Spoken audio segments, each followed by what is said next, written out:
یہ دفنانے کے اوپر سمجھے. اور جیسا کہ یہ سننے میں آتا ہے کہ اللہ تعالیٰ نے اس کی موت کب ہے اور کہاں آئے گی یہ بات تو الگ ہے. اب اگر کوئی پاکستانی ملک سے باہر گیا ہوا ہے اس کی وہاں موت آ گئی وہاں دفنا دیا وہ بات تو الگ ہے. لیکن آج جو یہ ٹرینڈ چل گیا ہے کہ جو علماء ہیں یا کوئی بزرگ ہیں ان کو مسجد کے احاطے میں دفنایا جاتا ہے تو یقیناً انہوں نے تو کسی نے نصیحت نہیں کی ہوگی, نہ کوئی وصیت کی ہوگی کہ میرے مرنے کے بعد مجھے میری ہی مسجد کے احاطے میں دفنا دیا جائے. یہ ان کی اولادیں یا ان کے جو ہے نا مریدین کر رہے ہیں. تو آیا یہ عمل صحیح کر رہے ہیں؟ اب اچھی نصیحت تو یہ ہوتی ہے جیسے حضرت مفتی رشید رحمۃ اللہ علیہ کے متعلق سنا کہ انہوں نے فرمایا کہ جی مجھے دفنانے میں جلدی کرنا اور عام قبرستان میں دفنا دینا. ٹھیک ہے, تو یہ تو بات سمجھ میں آتی ہے کہ یہ اچھی نصیحت کر کے گئے تو ان کو ان کی وصیت کے مطابق پابوش کے قبرستان میں دفنا دیا گیا اور جلدی دفنا دیا گیا. ٹھیک ہے, تو یقیناً یہ جتنے بھی آج کل معاملہ چل رہے ہیں یہ ان کی تو نصیحت یا وصیت نہیں ہوگی, یہ ان کے پیچھے جو ان کے لوائقین کر رہے ہیں یا مریدین کر رہے ہیں آیا یہ صحیح کر رہے ہیں. اور پھر کہا یہ جاتا ہے کہ جس کی جہاں مٹی ہے وہاں چلا گیا, تو کیا وہاں کی مٹی تھی ان کی؟ دیکھیں یہ جو ایک ہے نا کہ مسجدوں کے احاطے میں امام کو یا بزرگوں کو دفنانا, مدرسے کے احاطے میں دفنانا, اس میں پہلی بات تو یہ ہے کہ مسجد کی جو پوری زمین ہے اگر وہ کسی نے وقف کی ہے مسجد کے لیے تو اس میں تو دفنانا بالکل حرام ہے, کیونکہ وہ مسجد اور مسجد کے متعلقہ امور, اس میں امام کا گھر بن سکتا ہے, مؤذن کا گھر بن سکتا ہے, مسجد کے بیت الخلاء بن سکتے ہیں, یہ سب چیزیں تو ہو سکتی ہیں, وضو خانہ بن سکتا ہے, لیکن کوئی دفن نہیں ہو سکتا, کیونکہ وہ جو چیز جس کام کے لیے وقف ہوئی ہے اس کو اسی میں آپ استعمال کر سکتے ہیں. اس میں بالکل حرام ہے, گناہ کبیرہ ہے, میت کے ساتھ بھی ظلم ہے کہ آپ نے وقف زمین میں اس کو دفن کر دیا. اسی طرح مدرسہ اگر کسی نے وقف کیا, مدرسہ وقف کیا بھئی دین کے علم کے لیے, تو مدرسہ اور مدرسے سے متعلق چیزیں تو وہاں ہوں گی.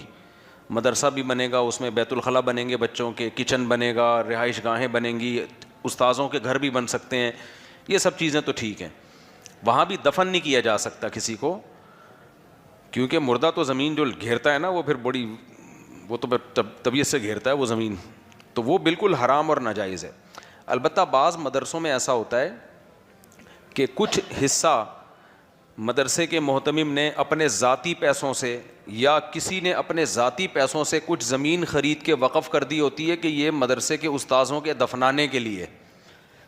کچھ مدارس میرے علم میں ہیں جن میں کچھ لوگوں نے مدرسے کے قریب ایک زمین کا ٹکڑا خریدا اور بولا بھائی یہ یہاں کے لوگ اس میں دفن ہوں گے, اساتذہ مشائخ, تو اس میں کم از کم یہ ہو جاتا ہے کہ وہ حرام ناجائز نہیں رہتا. لیکن شریعت کے مزاج کے قریب کیا چیز ہے؟ شریعت کے مزاج یہی ہے کہ سب کو عام قبرستان میں دفناؤ, وہ جو سارے مسلمان ہیں نا. دیکھو انبیاء کی دعوتوں میں کیا ملتا ہے ہمیں, جتنے بھی پیغمبر تھے سب کہتے تھے کہ انا من المسلمین, ہم مسلمانوں میں سے ہیں. اوزعنی ان اشکر نعمتک التی انعمت علی وعلی والدی, کہ اللہ تو نے جو مجھ پر نعمت کی اور میرے والدین پر کی تو مجھے توفیق دے کہ میں اس کا شکر ادا کروں. اور پھر دعاؤں میں کیا آتا ہے کہ وتوفنی مسلمن, تو مسلمانوں میں ہی مجھے موت دے, مسلم بنا کے موت دے, اور مسلمانوں میں ہی میرا حشر ہو. تو وادخلنی برحمتک فی عبادک الصالحین, اپنے نیک بندوں میں مجھے شامل کر لے. تو اس لیے جو بڑے علماء ہیں ان کی تو یہی خواہش ہونی چاہیے کہ ہمیں بھی عام لوگوں میں ہی دفن کیا جائے, اہل اسلام کے قبرستان میں, الگ سے ہمیں کوئی پروٹوکول نہ دیا جائے.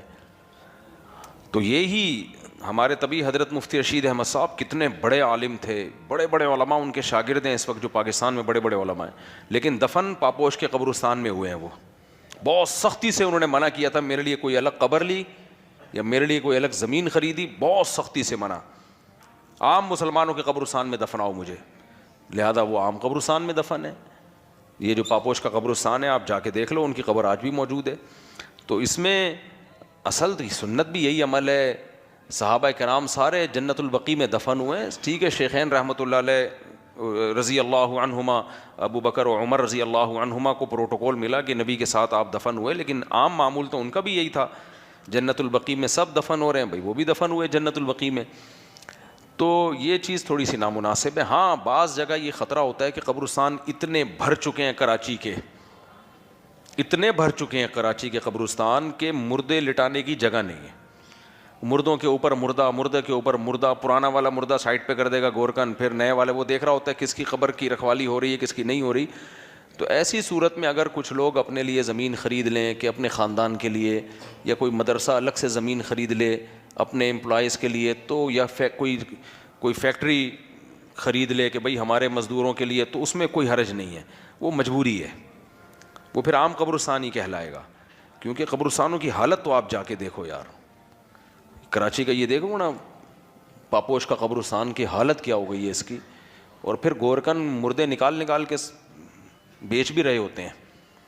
اب گورکن جو ہے نا یہ مردہ شاٹ کیا، کوئی مدرسہ الگ سے زمین خرید لے اپنے امپلائیز کے لیے تو یا کوئی فیکٹری خرید لے کہ بھائی ہمارے مزدوروں کے لیے، تو اس میں کوئی حرج نہیں ہے، وہ مجبوری ہے، وہ پھر عام قبرستان ہی کہلائے گا.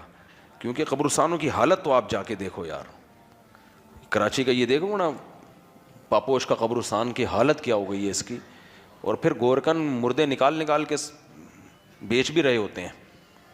اب گورکن جو ہے نا یہ مردہ شاٹ کیا، تازہ پھیپھڑا بیچ دیا، گردے کے ریٹ الگ لگتے ہیں، اور بھی بہت سارے پارٹس بیچ دیتے ہیں، نئے مردوں کے ساتھ یہ کر رہے ہوتے ہیں.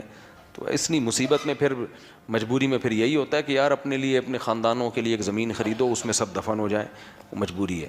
نارمل حکم یہی ہے کہ جہاں سب دفن ہو رہے ہیں نا انسانوں کی طرح، وہیں جا کے دفن ہو جاؤ، اپنے لیے مرنے کے بعد الگ پروٹوکول مت لو. سمجھتے ہو؟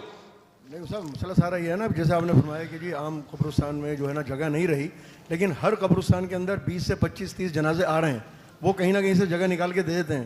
اور یہ بھی تو آپ علماء کرام سے سنا ہے کہ جی 70,000 مردے کیسے نکلیں گے قبر کے اندر سے؟ ایسے ہی تو نکلیں گے نا کہ ایک ہٹا کے دوسرا دفنایا جائے گا. دیکھو ہمیں تو حکم ہے جو ہمارا جو مردہ ہو ہم اس کی تعظیم کریں نا. مجبوری میں تو چلو ایک مردے قبر میں دوسرا مردہ دفن کر دیا، مجبوری میں تو ایک الگ بات ہے، لیکن خوشی سے تو کوئی بھی یہ کام نہیں کرتا. ہر شخص چاہتا ہے کہ میرے مرحوم کو میرے ابا میری اماں جو ہے، یا عورت کہے میرا شوہر، تو الگ اس کو جگہ ملے باقاعدہ. اچھا یہ بات اور بتا دیں، جیسے آپ نے پہلے بھی بیانات میں کہا ہے کہ یہ جو زیارت مانا یہ جو نمائش کرتے ہیں مردے کی، اور باقاعدہ روڈ پہ رکھ کے، اور آپ نے تو اپنے متعلق بھی وصیت کی ہوئی ہے جی، اور اچھی بات ہے.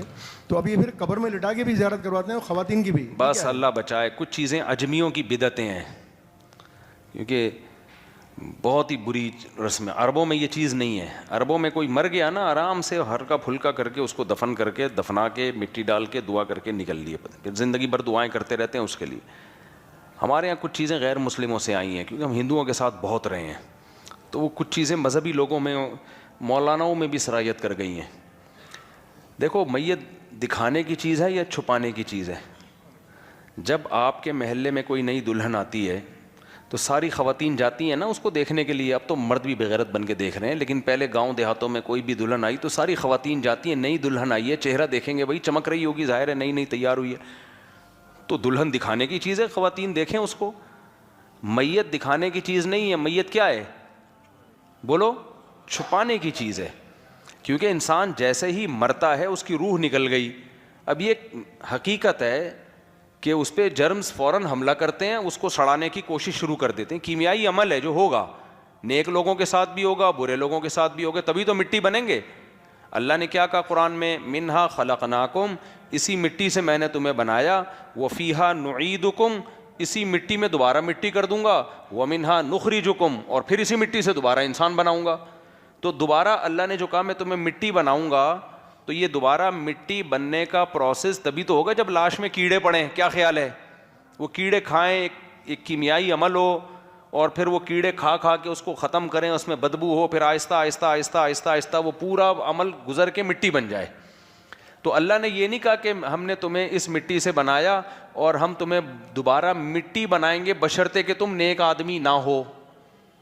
یہ بزرگوں کے لیے بھی ہے، نیک لوگوں کے لیے بھی ہے، شہیدوں کے لیے بھی ہے، اچھے برے سب کے لیے. سب نے مٹی بننا ہے. تو مٹی ہاں کرامت کے طور پہ اللہ کسی کی باڈی کو بچا لیں، جیسے بعض شہداء کو اللہ بچا لیتا ہے، باڈی خراب نہیں ہوتی، وہ تو کرامت ہے نا، اس کے لیے تو کوئی سائنٹیفکلی لاجک نہیں ہوتی. عام اصول اللہ کا یہی ہے، چاہے بزرگ ہوں، آپ کے ابا ہوں، آپ کی اماں ہوں، آپ کی بیگم تو ہوگی نہیں، آپ ہوگے تو، کیونکہ وہ تھوڑی پہلے جائے گی دنیا سے، آپ جاؤ گے نا دنیا سے.